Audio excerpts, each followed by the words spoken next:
దావీదు యూదా అరణ్యంలో నుండగా రచించిన కీర్తనలు 63.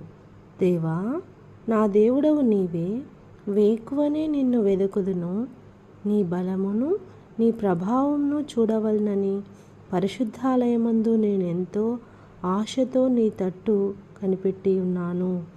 నీళ్లు లేక ఎండియున్న దేశమందు నా ప్రాణము నీ కొరకు తృష్ణగొని ఉన్నది.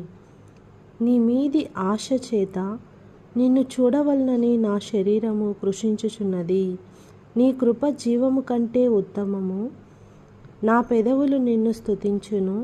నా మంచం మీద నిన్ను జ్ఞాపకం చేసుకొని రాత్రి జాముల యందు నిన్ను ధ్యానించినప్పుడు క్రొవ్వు మెదడు నాకు దొరికినట్టుగా నా ప్రాణము తృప్తి పొందుచున్నది. ఉత్సహించు పెదవులతో నా నోరు నిన్ను గూర్చి గానము చేయుచున్నది. కాగా నా జీవిత కాలమంతయు నేను ఇలాగున నిన్ను స్తుతించెదను. నీ నామమును బట్టి నా చేతులనెత్తెదను. నీవు నాకు సహాయకుడవై ఉంటివి. నీ రెక్కల చాటున శరణుజొచ్చి ఉత్సాహధ్వని చేసెదను. నా ప్రాణము నిన్ను అంటి వెంబడించుచున్నది. నీ కుడిచేయి నన్ను ఆదుకొనుచున్నది.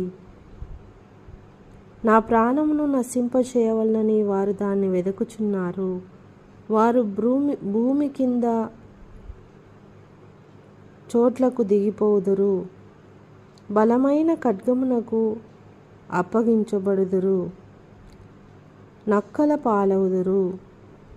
రాజు దేవుని బట్టి సంతోషించును. ఆయన తోడని ప్రమాణం చేయు ప్రతివాడును అతిశయిల్లును. అబద్ధములాడు వారి నోరు మూయబడును.